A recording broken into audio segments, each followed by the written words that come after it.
Sreepada Rajam Sharanyam Prapadde. Sreepada Sreevallabha Charitramrutam.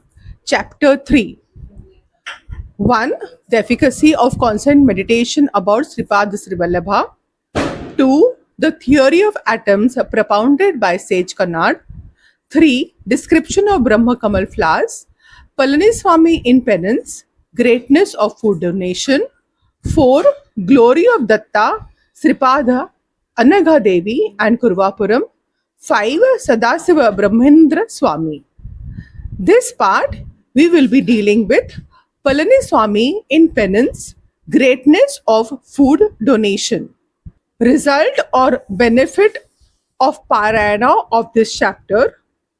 The benefit of reading or hearing this part of chapter 3 is removal of Kala Sarpadosh or Nagadosh. By reading, we understand that the reason of getting birth of a snake is due to sins in the previous birth. Also, it removes our Nagdosh in our horoscope. Sreepada Sreevallabha Charitramrutam, Chapter 3, Part 3. My son Shankara, I want to remain for 10 days in complete penance. If any distressed people come here, yourself and Madhva have to arrange for their darshan without causing disturbance to my deep meditation. If any dead one bitten by a snake is brought here, tell the people who brought the body as my order that they should leave the body in the waters of a river or that they should bury the corpse in the earth. Sri Palaniswami, seated there, went into a samadhi through penance. Myself and Madhva were arranging his darshan to distressed devotees in a calm manner.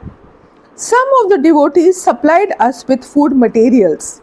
Madhava said that we would start cooking with the fallen branch of a coconut tree nearby. I agreed. Madhava went with another person. As irony of fate would have it, a cobra hiding behind the bough of the coconut tree had bitten Madhava when he lifted the coconut branch to carry it. 3 persons brought Madhava to the cave. As the command of Swami cannot be violated, I buried the body of Madhava. People of that place cooperated with me. I sobbed. The pure heart, pure devotion, unshakable faith on Sreepada Sreevallabha of Madhva came to my mind and I became very much perturbed. I consoled myself that destiny could not be avoided. After this sad incident, I witnessed another unfortunate incident. The relatives of a young person aged about 18 years brought his body. They were crying and shouting with sorrow. The youth also died of snake bite. I informed that Swamiji was in Yoga Samadhi and that they should bury the body in accordance with the orders of Swamiji. The devotees there informed the visitors that my friend also died in a similar manner and that his body was also buried following the orders of Swamiji. The distressed people became crestfallen and were blaming their misfortune in many ways.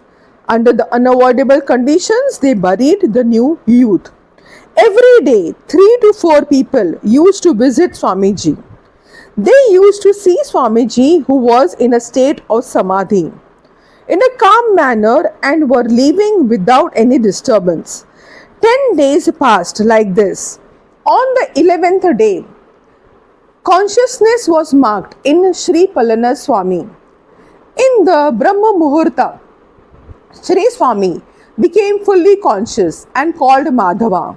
I narrated to him all that happened, sobbing and crying. Then Swami consoled me and looked at me with his yogic power. That yogic look caused a great movement in my spinal cord and created an unbearable pain. Sri Swami saw me again with placid looks. My pain disappeared. He said, "My child, Madhava does not have the fortune of seeing Sreevallabha with physical body. For the last 10 days, his subtle body is in Kurvapuram, in the presence of Sreepada. His desire is fulfilled irrespective of what had happened. The sportive plays of Sreevallabha are unimaginable. No one can comprehend the mysteries of time, fate, and causes. That is possible only for Sreepada.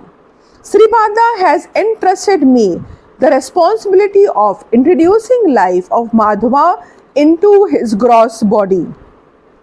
We must perform that task immediately.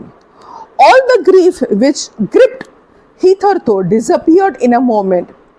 What more did I want than Madhava regaining life? We came to the place where Madhava was buried. The corpse was exhumed. I was assisted by two other persons. Swami asked us to move towards the group of palm trees on the southern side and cry aloud, "O King Cobra, that had bitten Madhava, it is ordered that you should come to the presence of Sri Swami." This is the command of Sreepada Sreevallabha. We followed the instructions of Sri Swami carefully. Sri Swami took 4 tiny seashells from his lion cloth. They were placed on 4 sides of the corpse. After some time, they rose from the ground to some height. Afterwards, they flew into the sky speedily in 4 directions, making a fluttering sound. We saw a hissing cobra crawling on the ground after some time. That snake was very much restless. The 4 seashells of Sri Swami were fixed as if glued on its hood. Sri Swami asked the snake to remove the poison from the body of Madhava. The snake sucked out the poison from the point in the body where it had bitten Madhava. Chanting the name of Sreepada Sreevallabha, Sri Swami sprinkled water charged with mantra on the snake. The snake kissed the feet of Sri Swami, circumambulated thrice, and retreated peacefully. The good results earned by offering food to devotees of Datta. Sri Swami said, "This serpent was a female in a previous life. She became old. She earned some sin and also some virtue. Once she offered some food to a Brahmin who was a devotee of Datta. It is the nature of Datta to be pleased easily. The lady went to Yamaloka after her death. Yamaraj asked her, 'You have earned some pap and some punyam. As you offered food to a Brahmin who was a Datta devotee, you got very great benefit. At present, Sri Dattatreya lives in the human world in the form of Sreepada Sreevallabha. He ordered us to make changes in your account of Papa and Punyas so that you gain great merit and take less sin." So Chitragupta made changes in your account.